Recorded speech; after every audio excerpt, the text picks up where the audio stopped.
Good afternoon. One more week. This time next week, we'll be approaching Good Friday.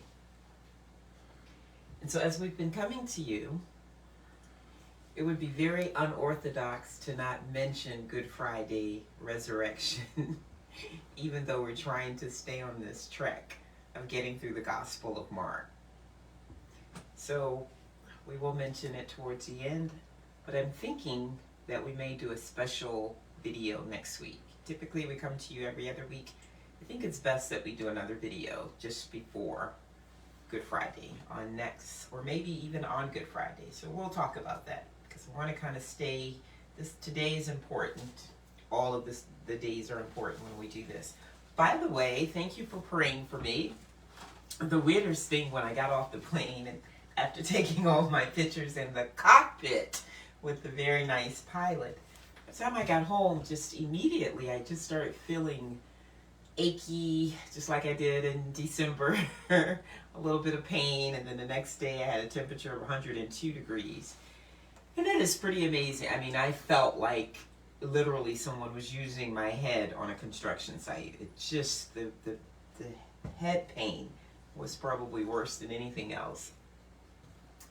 I don't keep Advil or Benadryl or anything like that around here, but I think if I would have had some here, I probably would have taken it because that kept me from resting. So we want to talk a little about that today. I decided to do this particular dish because we're still kind of sort of putting things on the side for Lent. How's that coming for you? We're almost at the end of the 40 days. How did that work? Just adding something on a consistent basis. Remember we talked about that, whether you add some fruit every day or you take away some sugar every day or whatever the case may have been. It's been at least 3 weeks now, so there should be some difference in terms of how you feel in the morning, your memory, your energy levels, etc., etc. But we have been trying to at least not go all out and have a pizza party or anything. So today we're staying along the same path of cleansing, strengthening the immune system. So as you'll see, we have lots of greens here, fresh from the garden greens, kale and collards. We have lots of parsley and cilantro. Never want to underestimate the medicinal properties associated with fresh herbs, and your herbal plots will grow year-round. On the other side, we have those red onions, and what's the sister to onions? Fresh garlic. We have red cabbage. So these are things I talk about all the time. These are things that we use in our salads. These are things that we use in our pâtés, you know. So these are those basics. And so today, interesting enough, this kind of glides right into what I want to talk about. So today we're continuing in the Gospel of Mark, 4th chapter. You know, we took a minute to go through the parable of the sower. Remember, at first we talked about why Jesus used parables, and then we talked about the parable of the sower in the sense that he didn't go home and write a sermon on this, but he was basically looking at the environmental conditions and then his audience, who were basically farmers, and he just put something together. So it wasn't really meant to be something that was long and drawn out, that you thought about. It was something that the people could catch at a moment and be able to relate to it instantaneously because it was something they were extremely familiar with. And then we talked about how the disciples pulled him to the side and they were like, what does that parable actually mean? And then he went and explained the parable in detail, not like in detail in Matthew and Luke, but explained it to him, and he ended up saying, let those that have ears hear. And we talked about that. If you have ears, obviously you can hear. And if you didn't know Jesus, you would have thought that he was trying to be a little smart or arrogant or something. And in essence, what he was saying is that I am trying to give people what they need to change their lives. I'm here. I'm all that they need. And unfortunately, they just don't get it. So it wasn't like it was something that he was trying to be smart about, but it was understanding his heart, a heart of love and compassion that always wants to help and change people, and yet they just don't get it. And so that ended up with, but let those that have ears hear. And so now we find ourselves in three verses that are mentioned in all three synoptic gospels, but they're mentioned in different areas. Here, Mark lumps them together and they have no correlation to one another whatsoever. And you've had people that over the years that have tried to make a connection between the two, and it's not like that. So what I'm going to do is we're just going to do one of the three, because that's how they're presented when you read the whole of the Bible.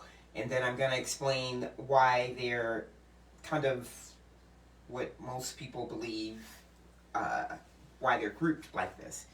And so we're at Mark 4, 21, 22, and 23 are the ones that I'm referring to, but we're just going to do 21. I am actually going to read to you all three, and I'm going to tell you why we're only going to focus on one. And so it says, also he said to them, is a lamp brought to be put under a basket or under a bed? Is it not to be set on a lampstand? That's verse number 21. That's what we're going to go through today. However, verse number 22 says, for there is nothing hidden which will not be revealed, nor has anything been kept secret, but that it should come to light. If anyone has ears to hear, let them hear. And then it goes on to say, then he said to them, take heed what you hear. When the same measure that you use, it will be measured to you, and to you who hear, more will be given. Verse number 25, for whoever has, to him more will be given, but whoever does not have, even what he has will be taken away from him. And so that's one section that often people will preach about all of those scriptures together. But we're just going to focus on one, and I'm going to try to explain why we're only going to talk about one part of that lump. We're talking Jesus talking not only to his disciples, but to the multitudes. So let's think about that. This is good for us every now and then, just to kind of slide the Bible over to the side and put ourselves in these places. You know, I've been talking a lot. I was in Nashville last week for the conference, WeBet conference, where there were 5,900 women, professional women, lots of business owners, lots of corporate sponsors, and everybody's trying to make a connection. Everybody's trying to get somebody's attention. Everybody's trying to make $1 million. You know, and when you often say, you know, you can't see the forest when you're in the trees, but I have a tendency to be very external. I can see, I like to see. I love to just observe people and their habits, you know, as a naturopathic doctor, as a counselor for so many years, as a minister, you get into the habit of being able to watch people and you see what really is going on. And it's kind of sad because, you know, then there's that evening part of the drinking, you know, at a professional conference, and it talks about what's really going on. That's when you really find out what's going on with people. When not necessarily the masks come off, but when you add a drink or two, things get loose and you get to see. And a lot of times you find that you were right on point with a lot of things that I had speculated. And so you have people trying to get people's attention and all the stuff that's going on. And when things like that are happening, you have to ask the question, why can't people really see, you know? And so when you find someone there that's telling people, this is how you can make $1 million in 10 minutes, everybody wants to go to their breakout session, you know. It's the same people that went to the breakout session last year. They still haven't made their million. They haven't gotten close to it, but they're going to go because that person has been populated as such. During this period in which Jesus was walking upon the earth, he was Mr. Popularity.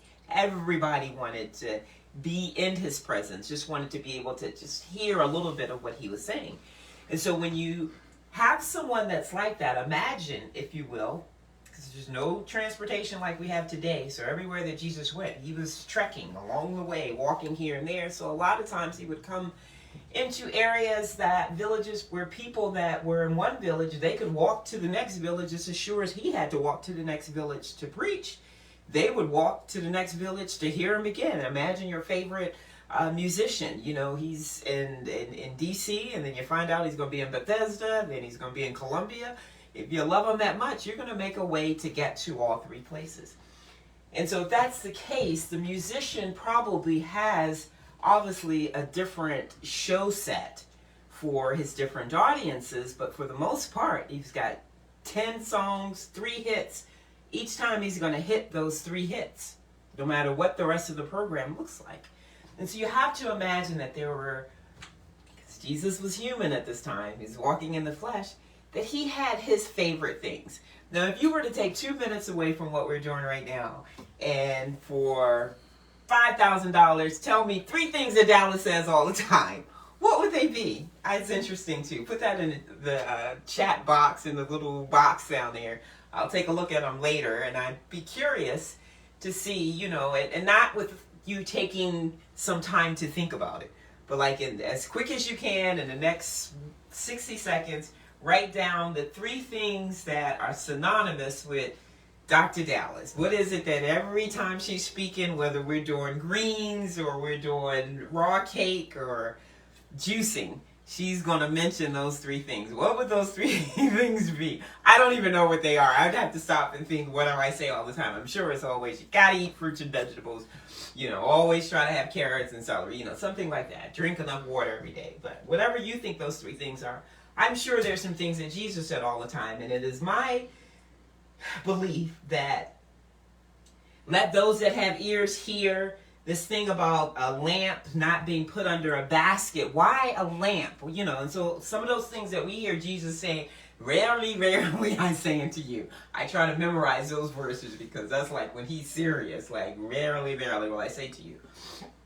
But when you take those things that you even read that he says on a regular basis, there are things that are so basic. They're the basic things. That thing about the ears, why does he talk about that all the time? Because he's preaching and teaching. This is what he has come to do. His 3-year ministry is about people hearing what he has to say, what he has come to bring the message, and seeing what he's doing, seeing how he's interacting with people, seeing how he's loving his fellow man. So when he talks about things all the time, he's talking about your eyes. Can you see? Can you see who I am? Can you see what I've come to do? Can you hear me? Can you hear what I'm trying to tell you? And so with those basic things, too, he's using objects to describe things that are the common thing with the people of that time. And so a lamp, unlike you and I've got a light lamp on this video screen. You've got lights for everything. We've got lights on, you got flashlights on your camera phone, on your iPhone. And at that time, you had no lights. And you had very short days. And so at the end of the day, most people were working. They were farmers, so they were working the entire day. To even come home and eat was probably something that was done under a lamp. How do you illuminate darkness? At that time, he did it with a lamp. And so he gives this example such that everybody that was listening under the sound of his voice would be able to understand the point that he was trying to make. Everybody that was there knew that in order to see, in order to be able to navigate, in order to be able to do what you had to do, you had to bring light into the darkness. And if you had to do that, you had a lamp in your house. You probably had I keep a knife hanging because I'm always either cutting an apple, chopping an onion, or doing something. So in that time where you needed to have a lamp accessible at all times, you were going to have a saucer with a wick that was sitting in oil so that it would readily be available so that you could stick it into the light, turn it on, light it, and then you would have light. And so what is the purpose of having that light? In order to illuminate the darkness. And if that's the purpose and that is what you're trying to do, then what would be the point in putting that light under a basket, under a bed? 0. And so he's telling them, duh. It's kind of like one of those, duh, I can't even think of what we normally say, but duh, when like, yeah, really? And so that's what he's saying. And it's kind of like me. I do this a lot, the highway driving speech, I'm talking and I can never stay on the highway. I'm always taking a detour. And when I take a detour, which has nothing to do with the intended path or trackway, because it is a detour, that detour is as exciting, I think, as the trek that we're on, that when you go to tell someone what I just talked about, that detour that I took is just as exciting or just as revealing or just as giving as much knowledge as the regular roadway that we were on, that you don't even remember, or you're not really able to differentiate between the two in terms of which one was the actual theme, the main road, versus the one that's a detour. And so when that happens, if you're somewhere in 3 weeks, you may not even remember exactly what we were talking about on the main road, but you remember that detour. And so you have to get the feeling when the Gospels were written and who they were written by, that they're giving their ideas. So when they're thinking about, Jesus also said, let those that have ears hear. It reminds me of when he used to always say, why would you put a lamp under a lampstand? So he's probably saying this over and over again. And so we find it here. And I think it's important that we say that the connection had more to do with what he said after he explained the parable of the sower to his individual disciples. And now we're moving into something soon, the parable of the growing seed. That's the next parable. The two are close to related, but they're different. And so you have this little section in here. And this section is an emphasis on the light. It's just as important to let your light shine, to let the revelation of who you are and what you are be known, as it is to hear what Jesus is trying to say to us. I think that's why, I personally think that's why it's lumped together. And it's important because this is a good segue for us going into Good Friday, going into Resurrection Sunday. What does that mean? Why are we doing all of this? The point in all of this is, yes, let's learn how to make some healthy meals. Yes, let's learn how to keep your immune system healthy so that if you do come down with 102 degrees or whatever, you're only out for a day. And you don't need to do any heavy or even lightweight pharmaceutical therapy, but you can let your food, you can let rest, and just these natural things, just rest and water and fresh juice, heal your body, restore your body, bring you back to a level of restoration. And that's what I needed. My body was going to wear down. I kept telling myself I'm going to take a week off when I got back here, because since January I've just been Zoom. And that wasn't going to happen. I came back and I was already getting ready to get into something. And so sometimes God sits you down. He has to do that with me because I'm hard-headed. And so it's a good time to talk that we're doing this. And yes, this is interesting. It's fun. It's informative. But at the end of the day, we're trying to see, what is it that you believe? This is what this resurrection thing is all about. Who are we? We are people that understand and recognize that we were lost. And we're on this cliff, and there's a cliff here, and there's a cliff here, and the bridge that is connected is your choice. Either you have life with and through God, or you don't. And so the wrath that's coming, there's eternity. I tell people there is eternity. It's whether or not you'll have eternal life or not. And that is what we're doing all of this for. So you can come to know who Christ is, believe he is the Son of God, and come to follow him so that you may have everlasting life. That's what this is all about. And for me to come and present and do all of this and act like that is not the case would be me putting my light, my lamp, under a basket.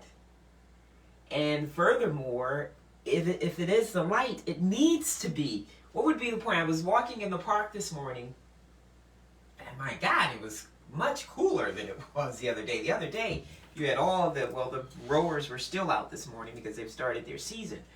But the weather was very conducive to it. This morning, it was cold feeling. It was like 32 degrees, but the winds were high. And so when you saw the sun rising, it was just really nice, and it was just glistening and coming through the trees. And I thought to myself, what if the sun didn't come up? Even on days when it's cloudy, we have light. You may not see the sun, but it's there. But what if it didn't? What if it was 6:30, 7:30, 8:30, 9:30 in the morning, and it still had the appearance of 9:30 at night? What would that do to you?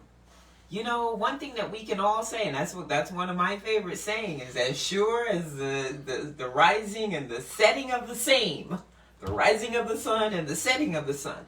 That is something that is going to happen every day, no matter what's happening in the world. But what if that didn't happen? What if you're walking at 6:30 and it's sunrise is set at 7 a.m. and at 7 a.m. there's no light. 8 a.m. there's no light. that just, you would just be like, what is going on? And so in this scripture, in this section, we're saying the same thing. You and I are to be the light of the world. We live in a dark world. And so if there's darkness all around us, when we step into it, when we are in it, there ought to be a difference. We ought to make a difference on our environment, on our surroundings, because of the light that is in us internally. And if that's not being cast and that's not being shown, then it's imagining yourself lighting a lamp and putting it under a bed. How sad is that? Not just how sad it is, but how crazy is that? It is very crazy. And it's something that we don't want to do. And so that's one thing about this passage, is that you have a light, and that light inside of you is the light of Jesus Christ, and that is supposed to shine. And the other piece of that is that the truth is something that is going to be revealed no matter what. And that is what people don't seem to understand. The real you, whether you're hiding under a lamp basket or not, is going to be revealed. And that's going to be revealed based on everything else. Whether I tell you that I'm acting the way that I'm supposed to be acting, whether I tell you I'm walking in the will of God or not, the truth of the matter, the truth of that is going to be revealed anyway, because the truth cannot be hidden. Just like you put the lamp under there, why would you do that? Why should you do that? But in actuality, the light in and of itself cannot be revealed, cannot be hidden. Truth cannot be hidden. And when we understand that, we'll get it when we're going to places like national conventions and we're trying to be something that we're not. Because at the end of the day, it's going to be revealed. Do you know? And you don't necessarily have to have the wisdom or the knowledge to be able to read people or to be able to sit back and watch them when they're a little off of their faculties. The truth in and of itself comes out. Why? It says in the Bible, it talks about that. It says that a bad tree cannot bear good fruit, and a good tree cannot bear bad fruit.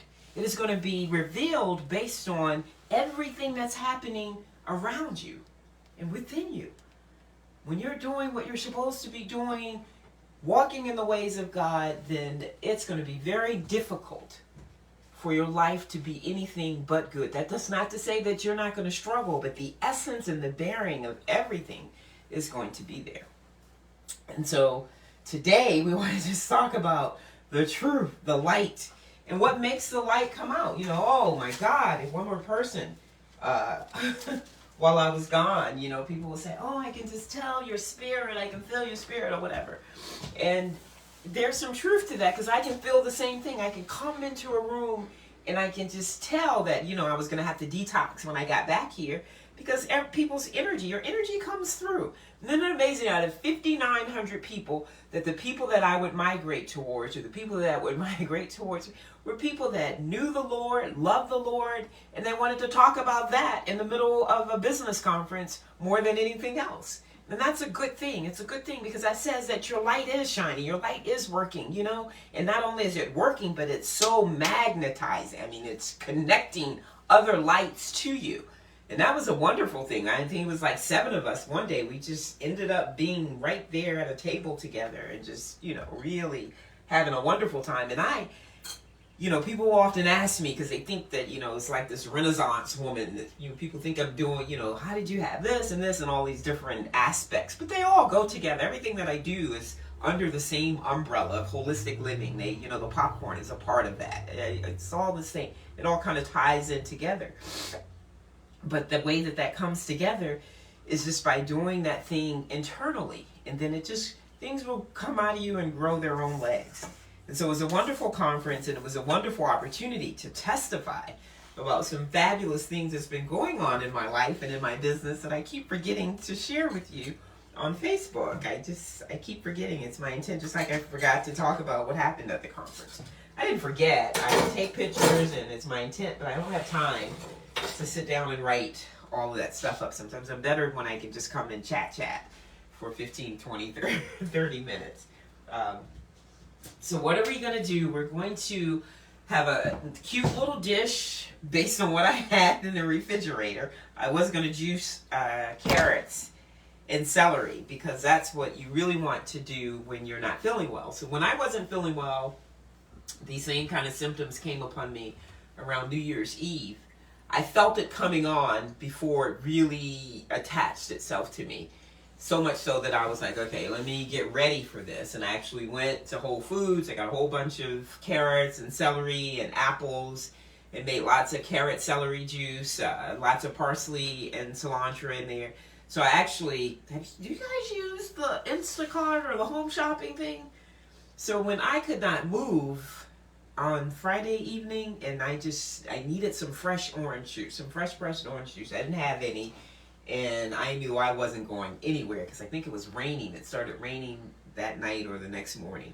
So I actually went online for the first time in my life and let somebody else pick my food. But I really was trying to get 3 quarts of juice. But here's the experience that happened. So I pull up Whole Foods on my app and I put my name or whatever in there. And my whole shopping history, it was like, okay, I was going to get some juice. I went to shop or whatever, however you get into it. And it started giving me suggestions. And all the suggestions were foods. I guess you guys probably already know this. But I was just like, wow, these are the things that I always order and stuff. And so they had it right there ready for me to pick the size and everything. And so instead of just getting the orange juice, I decided I'd get everything that I would need to prepare some nice healthy salads once I started feeling better, so that I didn't have to go to the store immediately after I started feeling better. And it will already be here. And that was so much fun. And so I got like 6 bags of stuff and they sat it right at the front door and they had it here within 2 hours. They gave me a 10 to 12 hour thing. It was there, bam, and it was packed nicely. Everything was the way it should have been, the frozen stuff and everything. So it was just a fun experience. I don't know that I would do that regularly, but it was good to know that that was available for us single folks. I had plenty of people saying, you need me to do anything or whatever.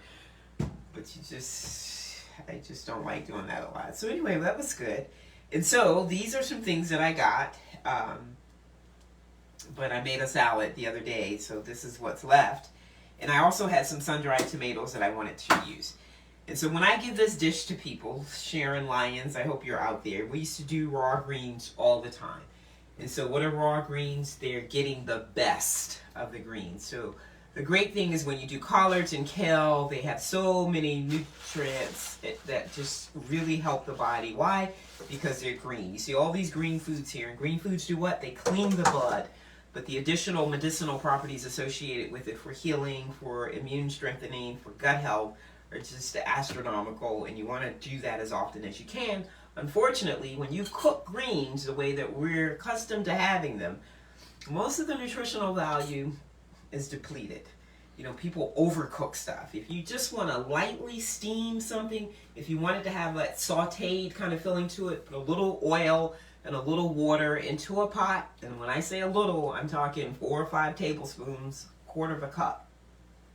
Then put your onions and things. And see, the thing about that is that that's what people like. They like that sauteed onion thing. But with onions and garlic, you want it to be as raw as possible. When you start cooking it, you know, steaming it lightly is blasé okay. But when you start really beating the cooking, it just doesn't have the healing value. Whereas when I slice this garlic and stick it inside of my cheekbone, I can turn some illness or disease around. So we're going to do something that's going to take, we're done almost basically, just having it here for you.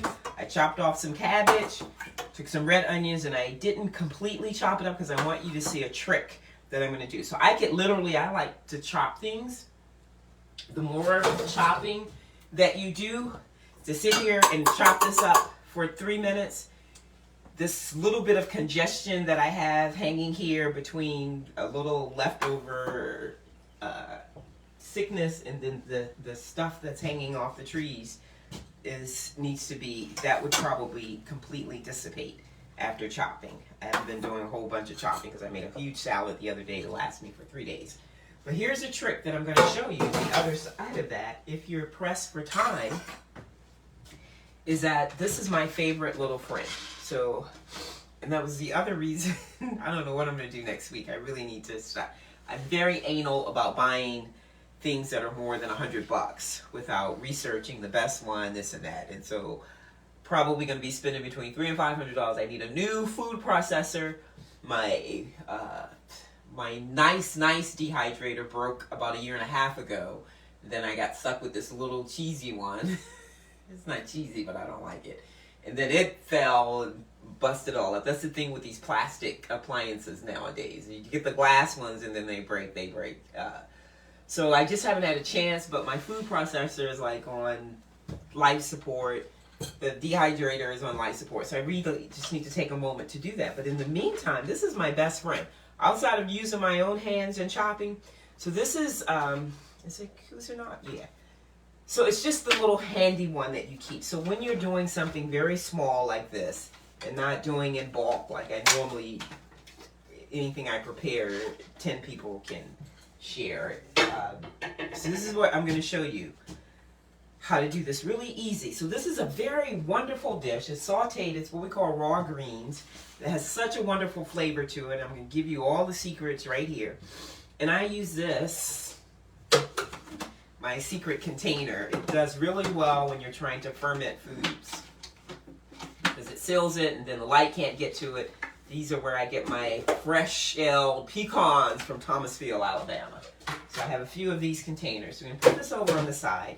These are the ingredients that we have. We have fresh kale and collards. If you can get them straight from someone's garden, fabulous. By the way, the garden bed got turned the other day. I planted cilantro, which is my favorite herb, bok choy, and salad greens. So they should be up in about 3 weeks. So we'll pull some and show you what that looks like.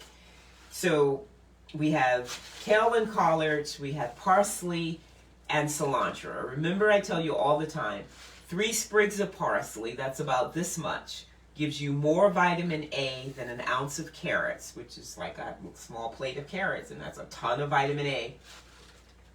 It gives you more iron than a bowl of spinach, more vitamin C than an entire orange or a half a glass of orange juice, just in 3 sprigs of parsley. In addition to that, it freshens your breath, so that when you're making a dish that has lots of garlic in it, because we want to give it a lot of zing, and we want to do a lot for our gut health, then that's the perfect thing. Cilantro is right there with fresh parsley. I like the way cilantro tastes more than I do fresh parsley. Then we have red cabbage. Green cabbage, red cabbage, any cabbage is really good for you because the bacteria in the body feeds off of it. So if it feeds off of it, then what? It's going to increase the bulkness of your stool. And so when we talk about intestinal health, we always talk about BLMs, not bowel movements, but bulk, lubrication, and moisture. That's what you want to have when you talk about dealing with bowel movements and gut health. And we have sun-dried tomatoes. You can put fresh tomatoes in. I would not do that, as this is really a fermenting kind of dish. But once you get it to a point where, and you can do, I can make this now and I can eat it within 30 minutes, or I can eat it 3 weeks later. That's the great thing about eating dishes like this. And so when you're doing that, it's better to take a portion out that you plan on eating and then just top it with a few fresh cherry tomatoes, as opposed to putting the tomatoes in and letting them ferment. Then I always add sesame seeds, sunflower seeds, and raisins to the batter, not to the batter, but to the dish, so that they can moisten. Because remember I tell you, you want to do your nuts and seeds, and this is a dehydrated fruit, a hydrated fruit. And so what you want to do is you really want to bring them back to hydration. So you typically want to soak your nuts and seeds and your dried fruit before consuming it. But when you put it in a dish like this, because it's sitting in that moisture, then it will be fine to eat just as it is. Red onions and garlic, brothers and sisters in terms of medicinal properties and what it can kill in the body, antibacterial, anti-carcinogen, anti-everything, anti-inflammatories. I mean, that's just what you want to put in all of your dishes. So here's the easy thing. Instead of chopping all of this up, we're going to throw it right into the little table top. Just going to chop it a little bit, and we're going to do it in portions here, and you're going to see just how easy this is. I'm actually going to time this. So right now we're at, oh my goodness, been talking too long. So I need to get out of here in a minute. So we're going to put the sun-dried tomatoes are a challenge. They're very difficult to chop with your fork, and even more difficult when you put them in little dishes like this.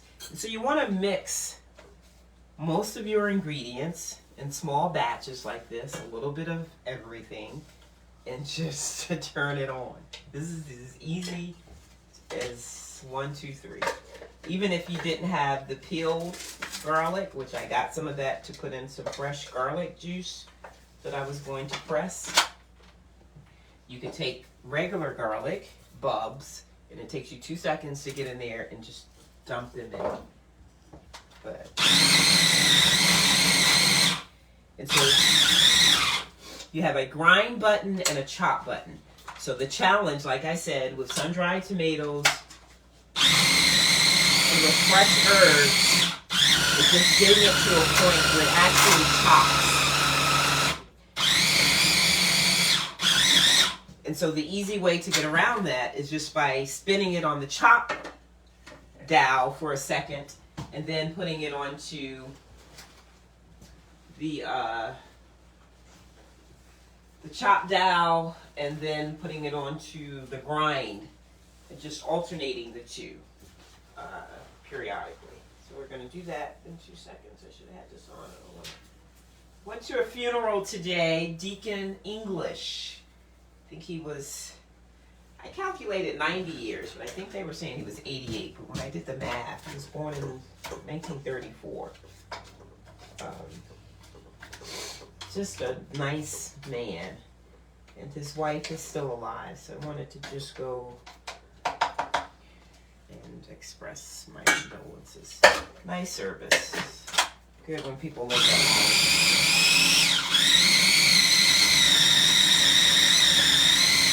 He's just trying to get that parsley down in there, which doesn't matter because you can just throw the parsley in the bowl.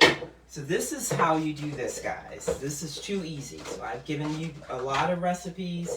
Some of them you've told me have been a little challenging for you. LA, Miss LA. But this is as simple gets. And so much so that that's actually enough to get started to make a small dish. So I'm going to show you the nuts and bolts of this. And believe it or not, we're almost done. I'll come back and make the rest of that later. So this is what happens when you take 2 minutes to do that. Not even 2 minutes. And so remember, I took a little from the onion, a little from the sun-dried tomatoes, a little from the parsley and cilantro. And now we have our main ingredients left. And so how do we go from there to a nice dish? So now what we're going to do, you can do 2 things. Since you already have your herbal mix here and wet, the other ingredients are cold pressed olive oil. So you just kind of play with how much you want. You can come back and change that because obviously I'm going to have to do something. This is all I use apple cider vinegar every day as a salad dressing. I just toss about a tablespoon on my salad with some fresh olive oil and a little onion or honey. So that's our mixture. We use a little lemon juice, teeny bit of maple syrup.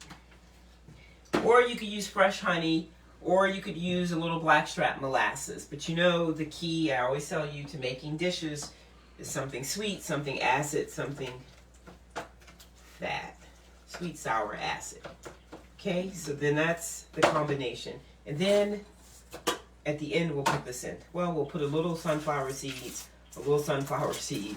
sunflower and pumpkin seeds, and a little of the raisins in, because we're just going to do the small batch. I want to eat some this evening, so I'm going to balance it out.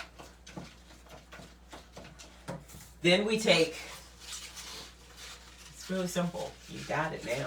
So this takes 2 seconds, and you just basically stack and chop. and you throw your greens in.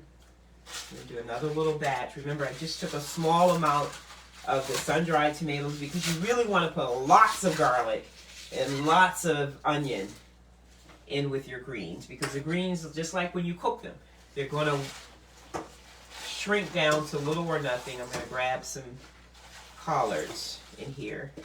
And you can use your favorite. I usually never use mustard greens. Typically, I usually only use kale greens. But when I have, look how tender this cabbage, these collards are from the garden. So when they're like that, I usually will put them into this dish. Or I'll use a couple of them as a covering to make raw sushi and fill it with a pate or something. And then you always want to add, I love to add a little red cabbage.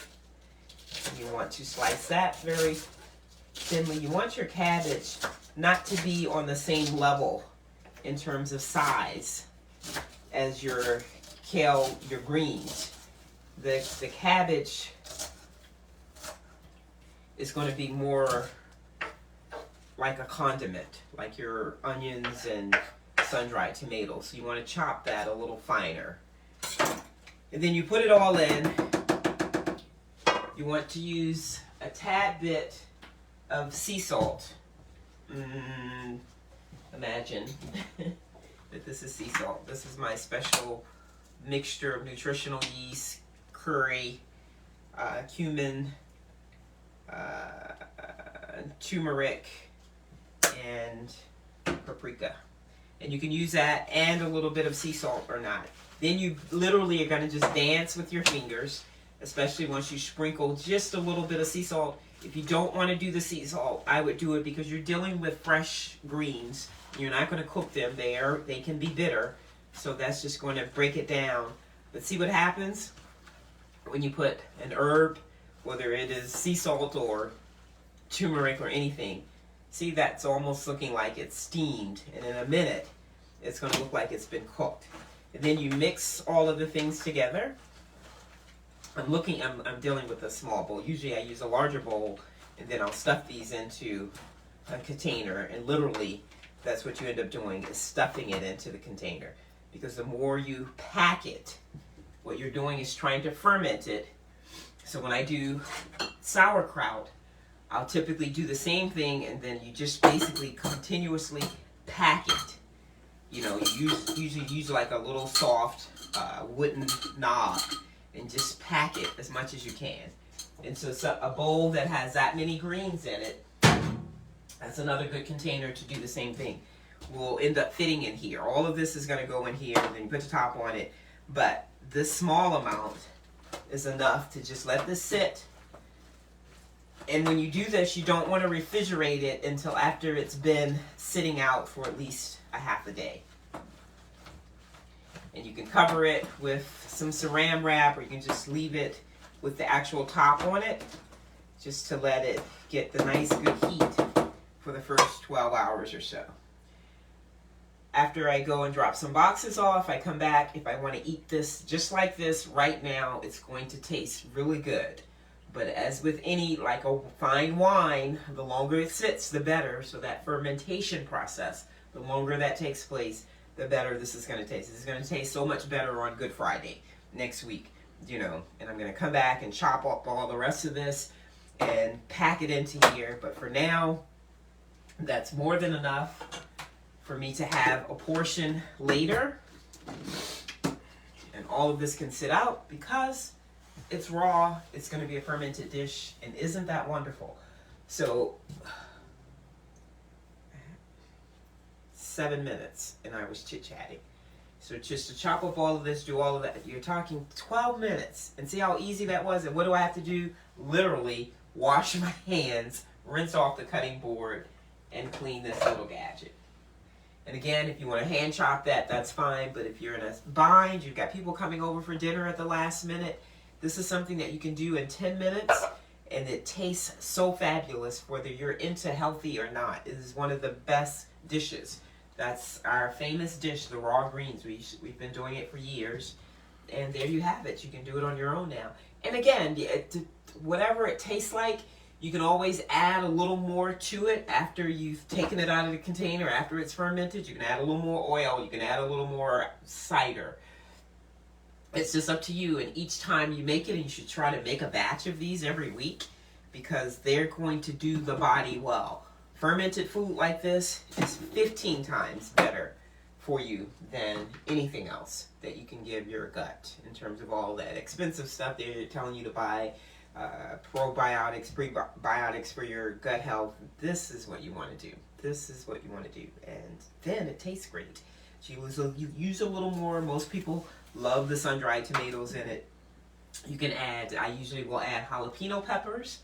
I'll add calamate olives or garlic stuffed olives. You can just add a couple of things along those lines. You can add chopped broccoli. You know, when I take it out and eat it, of course, I always add some fresh corn to it. But chopped broccoli, cauliflower, that's another thing you can put in there and let it sit a week or so, and you're going to be doing the body well. And it's really something that's interesting because a lot of people don't think that they would be excited about it, but it's a really nice tasting dish. All right, I hope that's been helpful. Like I said, I think we will be coming to you next week, but in the meantime, is your light shining? Well, get to shining.